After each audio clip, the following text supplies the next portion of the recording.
This woman woke up in a cryogenic chamber with no memories of how she got there, and she can't get out, and she needs to pee really badly. Why are we starting this movie with a white rat in the craziest maze ever? This movie's about to stress me out. I already know it. The next couple seconds, scratch that, hours, are horror for anyone who is claustrophobic. Someone who is pretty much trapped from head to toe is struggling to breathe, but she somehow manages to free herself from the entrapment. But there's a bigger machine she's still entrapped in. While she's struggling, the machine wakes up and is now talking to her. He says he's her medical interface liaison operator, Milo, and he is programmed to meet all of her medical needs. But when she says what she needs is to be let out, he says he can't comply with that request. Way to go, sir. This customer service sucks. Anyway, since she can't leave, she asks for a progress report, and from that, she figures she's in a hospital. Then she starts shouting for help, for someone, anyone to come get her out of there. But of course that doesn't help. The only thing it does is reduce her oxygen level. She's at 34% now. She now stays calm for a bit to try and figure out what's going on. Apparently the pod she's in has failed and info has been sent out, but there hasn't been any response. She tries to calm herself down by telling herself to breathe and saying to herself, "I'm not in a box. Ma'am, you are in a box." Then her mind starts wandering back to many things. We see a little girl, a woman with a man, and a woman carrying a box of rats. At this point, she asks Milo who she is and what he's gonna say. She has a code name instead of a normal name, Ami267. She now asks Milo to give her a visual of herself, and he does. She tries to trick Milo into telling her what her real name is, but it doesn't work. She's much calmer now though, breathing much better and remembering more things. Running in the woods, water, grass, peaceful things. But just as she's about to drift off, this very rude machine shouts that her oxygen level has dropped to 33%, and he's advising her to reduce consumption in order to delay asphyxiation. Not even stop,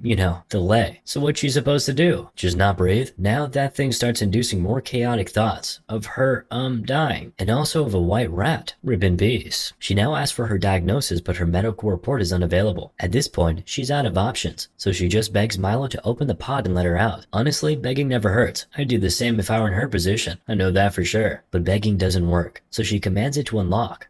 Close enough. She just doesn't have the authorization code that Milo asked for. Up next, she tries to get Milo to make a call, but he says all external communications are unavailable. The medical report he sent was via the central data line, so she asks if she can send an audio transmission through that line, and he says yes. Finally, a way out. She calls the cops, and all the questions they're asking her are now making her cry, because she doesn't know the answer to any. She doesn't know her name, where she is, nothing. For a second, the police even think it's a false report, and can you blame them? Anyway, they stay on the call and tell her to try and find anything about the pod that can help, while they try to track her location. She finds the name and serial number of the pod and reads it out to them. All this is already too much for the cop on the phone, so he passes her on to his superior. Or that's what he says he'll do, but the connection fails. But this woman's brain is now working in overdrive. She asks Milo to do a DNA search on her and find a match. That's really smart. He does, and her match is, her. But with this, she finds out her name is Elizabeth Hansen. From her name, a few more things come to mind. Then he hears a bang from outside, so she's calling out for help from whomever that might be. While she's shouting, she gets a call from Captain Moreau from the Department of Science and Technology. I guess that cop really transferred her to a superior, huh? That's a first. She gives him her full name and he asks where her oxygen level is at right now. It's at 31%. He asks how much time they have. She asks Milo, and Milo says with moderate level of consumption, 72 minutes, but with current level, 43 minutes. Like she's just gonna stop having air to breathe in less than an hour? That's terrifying. Captain Moreau is now asking her to try and remember anything. Suspicious behavior, anybody who might have been trying to hurt her, anything, but nothing is coming to mind. She's now suspecting that the captain knows something that he isn't telling, and he eventually opens up. They check the machine using the details she provided, and it turns out that this pod was destroyed 3 years ago according to the manufacturers. She now asks Milo for her full medical report, and as it turns out, she's completely healthy. In fact, her life expectancy is 82 years. On finding this out, she starts freaking out that someone just wants to hurt her. Her blood pressure rises to 210/130. Her pulse is now 142 beats per minute. The captain manages to calm her down though. He tells her they're working to get her out. Some of his men are on their way to the manufacturer in fact. Then she asks for the admin code to open the pod. Moreau says he'll try and get it for her, but they'll need a subpoena as the manufacturers are not exactly cooperating. While he's still talking, they lose connection. She tells Milo to try over and over again, but it keeps failing. She's crying now. I'm nearly crying with her at this point. While she's still panicking, she gives an oxygen level update. She's at 29% now. now, and Milo decided to give TMI by telling her chances of survival are 0. You're being very, very helpful here, Milo. After he says that, a snake-like robot, which apparently is a palliative care directive, comes into the pod and tries to initiate obligatory sedation protocol, but she manages to dodge the injection and she just keeps hitting the robot. While she's hitting it, Milo starts telling her that any deliberate damage to a cryosolate unit is a European federal offense punishable by 10 years imprisonment. Wow, well, sounds like an excellent idea to keep damaging it then. Do enough damage that the feds can come and get you out of there. Keep going, sis. Unfortunately, the robot snake doesn't want that smoke, so he leaves. She's now seeing trees, water, a man in a lab, but unfortunately, those things are not good for her oxygen levels. It keeps dropping. It's at 22% now. She tries to calm down and think her way out of this, so she asks Milo for everything he can get on Elizabeth Hansen. She's now checking press articles, and that's how she finds out that she's a Nobel-winning doctor in cryogenics, and she probably did this to herself. She checks her social media, and she can now identify her husband. She's remembering things about him. Now he's playing the keyboard. Oh, she remembers his name now and tells Milo to call him. The first number doesn't go. The second one does, but a woman picks up. She tells the woman that she needs to speak with Leo, and it's urgent. When she mentions that she's his wife, they hang up. What do you think happens next? Of course, she calls again. Who are you? Never call this number again, were the words of the woman on the other side of the call the next time she picked up. Maybe we should have played it cool and kept out the wife part. Liz keeps calling though, but the other lady just keeps hanging up. Oxygen level is down to 21%. Now Liz is trying to free herself from the physical entrapments. She manages to free her legs, and it's so nice to see her smile for the first time. She's more positive now. She's looking around trying to find a way to open the pod, and then boom, she sees a white rat inside her pod. This is an absolute nightmare. She keeps at it though, trying to open the pod. Her pulse rate is spiking, and Milo offers a sedative. At first she says no, but she eventually says yes. She has a plan. When the robot snake things come out again, she grabs it and tries to remove the syringe part of it. She succeeds. She's trying to use that syringe to open the pod through a hole, but she's electrocuted, so she gives up. She says, "I'm gonna die," to herself and starts picturing the white rat in a maze when a call for her comes in. It's the captain. His men got the subpoena and are at cryosolate, but she suspects there's a problem and asks the captain. But before he can even reply, Milo tells her oxygen is now at 17%. She's shocked. She complains to the captain that she's losing track of time and of what's real, so he tells her she's probably suffering from a psychotic episode induced by isolation. Relatable. So he tells her to try and focus on what she knows is real. In order to achieve that, she takes a needle and pricks herself. That immediately takes her back to when she was with her husband. I guess he was only packing a needle, if you know what I mean.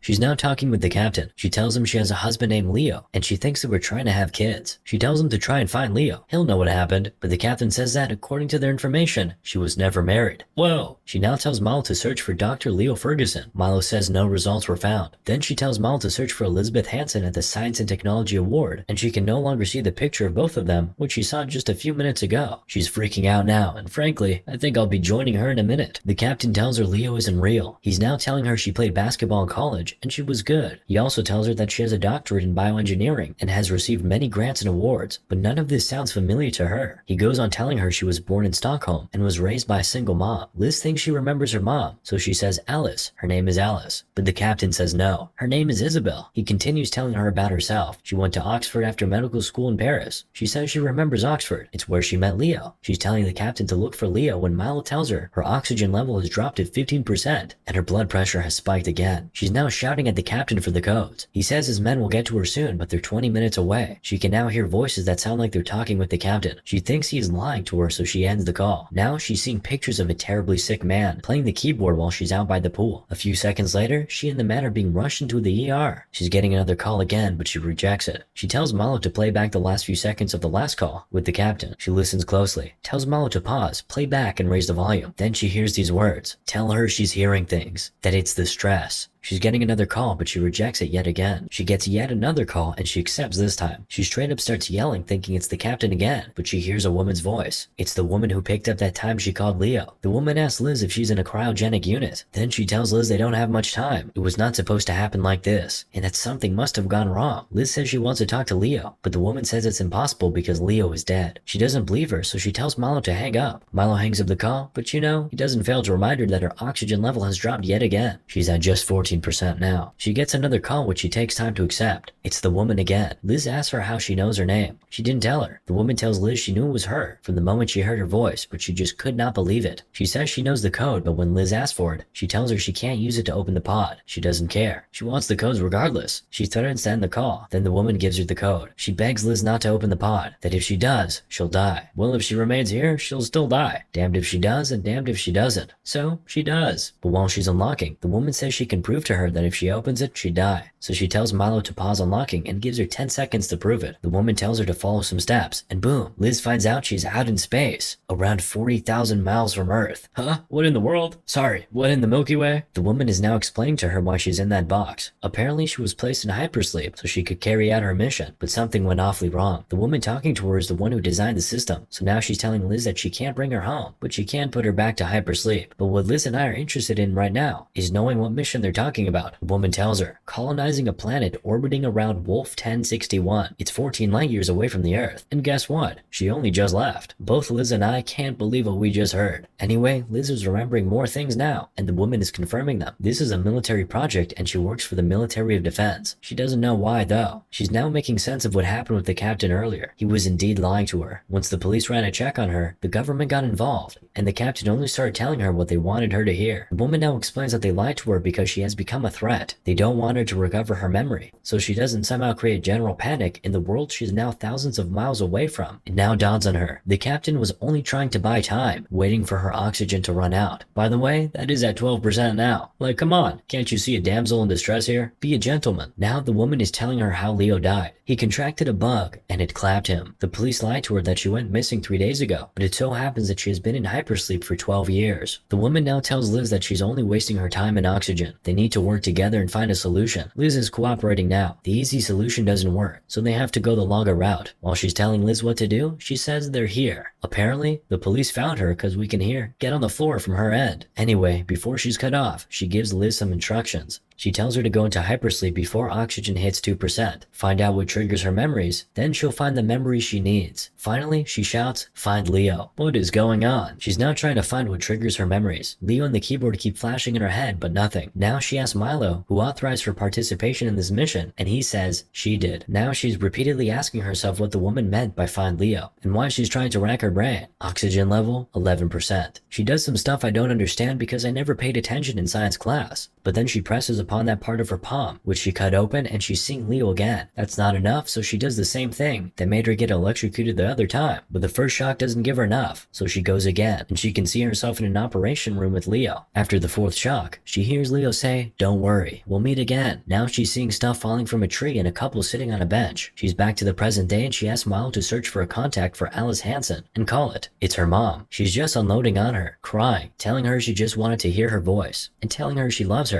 But the network is just so bad and they stop hearing each other. Instead of Milo to comfort her, he tells her oxygen is at 6%. Now she's thinking of what will happen once her oxygen runs out, and Milo says she'll die within 3 minutes. She then asks how long she'll last in space. That's even worse. 9 to 11 seconds. Oxygen is now at 5%. And what does she do? She tells Milo to unlock the door. Come on, it's definitely worse out there. Milo says it's not wise, but she insists. She provides the passcode and says, "See you, Leo," as Milo starts counting down to decompression. But just as he gets to 1, she tells him to abort. In the moment just before that, she could see Leo being wrapped up and put in a pod just like the one she's in now. So she asks Milo how many Ami units exist. He says 10,000, and they are located within a 173-foot radius around her. She asks to see the other units, so on her orders, Milo takes off the filtration that has been above her pod the entire time, and boom! First, one decomposed face, and then we pan out to the other Ami units. We go all the way out, and then back into her eyes. The filter is now restored. She asks how many units are still operational, and Milo says 9,567. 433 have been lost, and hers is one of them. She now finds out that she is the only one in a lost unit that has been revived. The rest got clapped in a collision with an asteroid. She now asks to see the interior of the other units. She's going through them now. Then she remembers a number from Leo's file, 42. Unit 42 is still operational and Milo shows it to her. She asks for his face to be uncovered. She sees him and smiles.